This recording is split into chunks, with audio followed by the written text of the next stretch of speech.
Não esteve econômico nas palavras, aquelas, né? que querem criar um link. Isso. Vamos falar de Mauro Cid, gente? Vamos, porque depois da retirada do sigilo da delação premiada de Mauro Cid, a defesa de Jair Bolsonaro agora tem 15 dias para se manifestar sobre a denúncia apresentada pela Procuradoria-Geral da República. Na última terça-feira, o ex-presidente e mais 33 pessoas, incluindo ex-ministros e militares de alta patente, foram acusados formalmente por tentativa de golpe em 2022.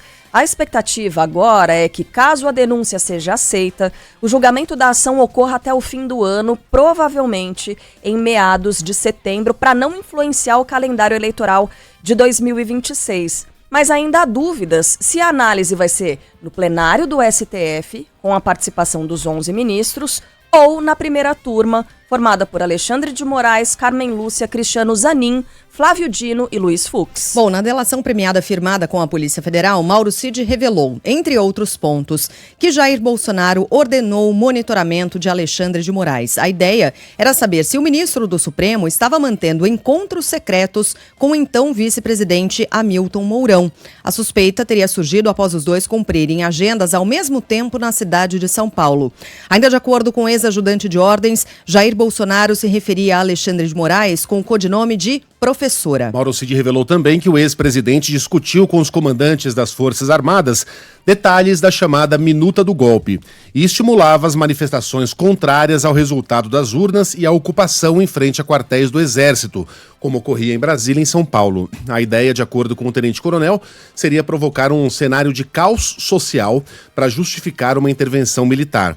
A minuta previa a prisão de 2 ministros do Supremo Tribunal Federal, Alexandre de Moraes e Gilmar Mendes, além do então presidente do Senado, Rodrigo Pacheco, e de outras autoridades. Essa parte aqui me chamou bastante atenção porque eu não havia ouvido falar sobre isso. Na delação, Mauro Cid afirmou que os filhos de Jair Bolsonaro estavam divididos sobre a ideia de um golpe de Estado. O senador Flávio Bolsonaro, de acordo com o tenente-coronel, era contra e defendia que o pai aceitasse a derrota para Lula e se tornasse um líder da oposição. O deputado Eduardo Bolsonaro, por outro lado, estava entre os radicais, assim como a ex-primeira-dama, Michele Bolsonaro, que incentivava Jair Bolsonaro a permanecer no poder mesmo depois do resultado nas urnas. Mauro Cid revelou ainda ter repassado $86 mil para Jair Bolsonaro pela venda das joias recebidas de autoridades da Arábia Saudita. O dinheiro teria sido usado pelo ex-presidente para bancar prejuízos causados por processos enfrentados por ele, como aquele movido pela deputada Maria do Rosário, e multas pelo não uso de capacete em motocicletas. De acordo com Mauro Cid, os 2 relógios, um Rolex e um Patek Philippe, foram vendidos por $68 mil nos Estados Unidos. Com um conjunto de joias da marca Chopard, ele e o pai teriam obtido outros $18 mil. Os itens foram negociados em 2022. $86 mil, estamos falando aqui de algo em torno de 450, 470 mil reais, quase R$500 mil. Em outro trecho, o Mauro Cid disse ter recebido dinheiro vivo em uma sacola de vinhos do então ministro e candidato a vice na chapa de Jair Bolsonaro, Walter Braga Neto. Os valores teriam sido entregues no Palácio da Alvorada, residência oficial da presidência, e seriam usados para organizar ações com teor golpista. Pouco depois, segundo o tenente-coronel, o dinheiro foi repassado para outro militar, Rafael de Oliveira, integrante do grupo conhecido como Kids Pretos, formado por militares mais radicais. Em mais um trecho, Mauro Cid relatou que os gastos operacionais das motocicletas de Jair Bolsonaro foram sistematicamente bancados com o cartão corporativo do Gabinete de Segurança Institucional. O GSI, à época comandado pelo general Augusto Heleno, até teria comprado motos similares à do ex-presidente para poder acompanhá-lo. O tenente-coronel disse também que era preciso embarcar as motos, ou seja, pagar pelo transporte delas até o local dos eventos, e que havia ainda gastos com hospedagem e alimentação de servidores que faziam a segurança. Nessa colaboração premiada, Mauro Cid afirmou ainda que Bolsonaro ordenou a fraude nos cartões de vacinação contra a Covid-19 dele e da filha, Laura. Os certificados, segundo o tenente-coronel, foram impressos e entregues nas mãos do ex-presidente. O ex-ajudante de ordens afirmou que em novembro de 2021 conseguiu inserir os dados dados no Conect SUS do Ministério da Saúde depois de 3 tentativas e a ajuda de um sargento. A Polícia Federal, Mauro Cid, disse também que trabalhava tanto com o ex-presidente que o mundo dele era Jair Bolsonaro. O ex-ajudante de ordens negou, no entanto, ter participado do planejamento ou de qualquer ação ligada à tentativa de golpe em 2022. O conteúdo da delação ainda revelou mudanças nos depoimentos de Mauro Cid após uma audiência com o ministro Alexandre de Moraes no STF. Na sessão, em novembro do ano passado, o magistrado ameaçou prender o tenente-coronel e cancelar a colaboração caso, aspas, a verdade não fosse dita. Segundo a PGR, os benefícios previstos na colaboração de Mauro Cid só serão avaliados no fim do processo e incluem o seguinte: que as condenações dele por envolvimento nos crimes apurados sejam perdoadas e que a pena de prisão seja de no máximo 2 anos, caso ele seja considerado culpado. Que os bens e valores apreendidos com ele sejam restituídos, que os benefícios sejam estendidos ao pai dele, à esposa e à filha mais velha, e que a Polícia Federal garanta a segurança dele e dos familiares. Nas redes sociais, Jair Bolsonaro não falou sobre a delação de Mauro Cid, mas se manifestou sobre a denúncia da Procuradoria-Geral da República. Afirmou que as acusações feitas contra ele são vagas e fabricadas e que o mundo sabe o que se passa hoje no Brasil.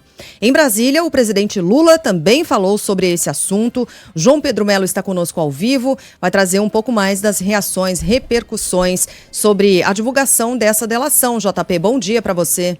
Oi, Sheila, bom dia a você, bom dia a todos que estão nos acompanhando. Pois é, o ex-presidente Jair Bolsonaro negou ter participado desse plano de golpe de Estado e defendeu que as acusações contra ele são vagas e fabricadas. Essa foi a primeira manifestação do ex-presidente depois da denúncia apresentada pela Procuradoria-Geral da República.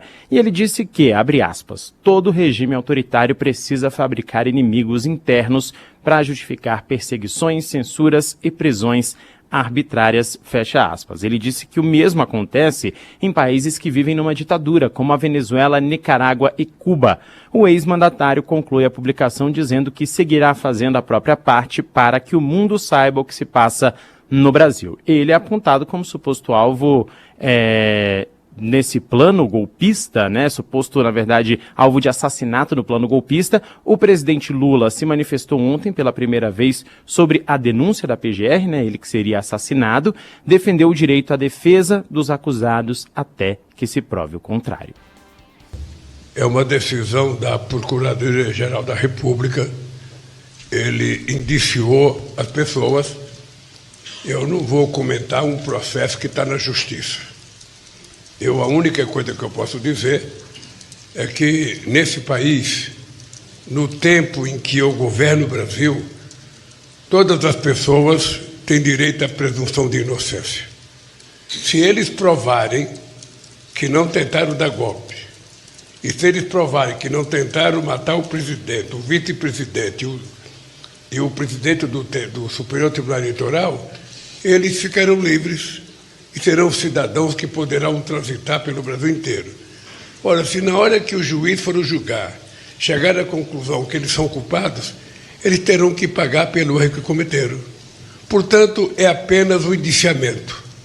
O processo agora vai para a Suprema Corte e eles terão todo o direito de se defender. É só isso.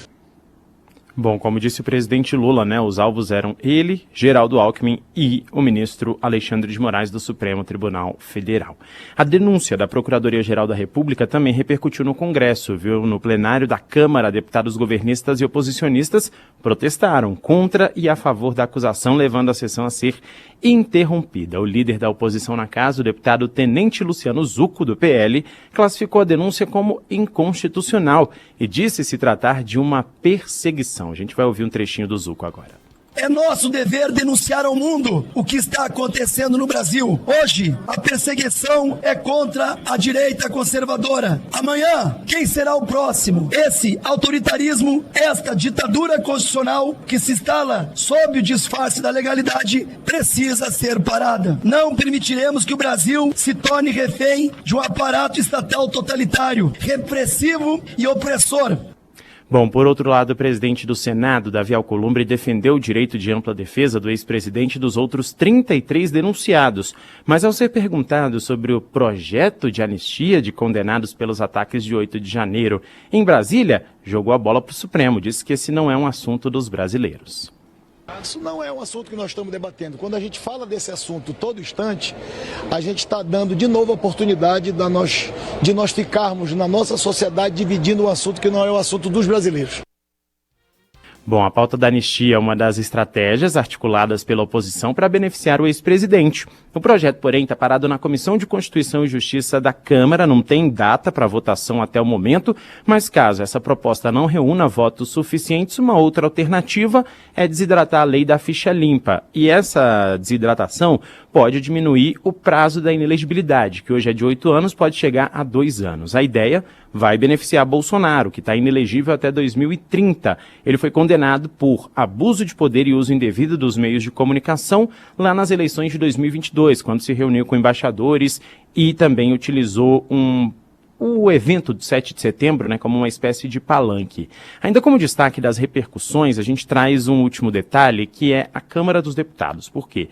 Parlamentares ontem tiveram uma espécie de confusão. A gente viu falei um trechinho agora há pouquinho, né? E eles tiveram dificuldade também de fazer pronunciamentos na tribuna da casa. Essa situação irritou muito o deputado Hugo Mota, presidente da casa, e ele deu uma bronca nos parlamentares. Disse que não é um presidente frouxo e praticamente fez um mapa de sala na Câmara dos Deputados ontem. Vamos ouvir. Se Vossas Excelências estão confundindo esse presidente como uma pessoa paciente, como uma pessoa serena, com um presidente frouxo, vocês ainda não me conhecem. Ou esse plenário se dignifica de estar aqui representando o povo brasileiro, ou nós não merecemos estar aqui. Aqui não é o Jardim da Infância, nem muito menos um lugar para a espetacularização que denigre a imagem desta casa. Eu não aceitarei esse tipo de comportamento. João Pedro, que comportamento exatamente? Então, eu ia chegar nessa parte agora. A situação começou da seguinte forma.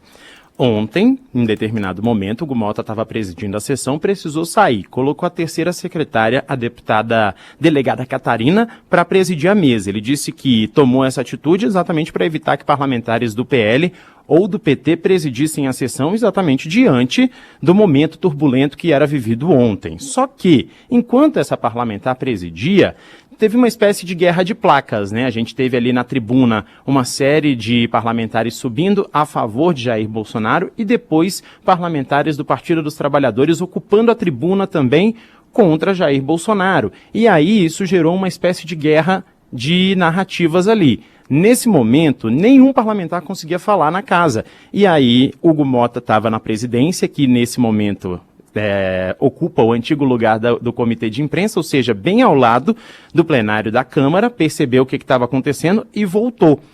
Ele, determinou a suspensão da sessão, a sessão foi suspensa ainda pela delegada Catarina, e aí os ânimos foram contidos. Diante disso, o Hugo Mota assumiu a tribuna e deu essa bronca que a gente viu aí. E disse também o seguinte, que agora, depois dessa situação, ele vai tomar atitudes drásticas. Não vai permitir que parlamentares participem da sessão sem gravata, sem terno, que nem estava acontecendo, porque, segundo ele, a casa não é uma bagunça, portanto, aquela história de adolescente na escola, fez um mapeamento de sala, cobrou as medidas ali que tem que ser cobradas e agora o pessoal tem que se comportar.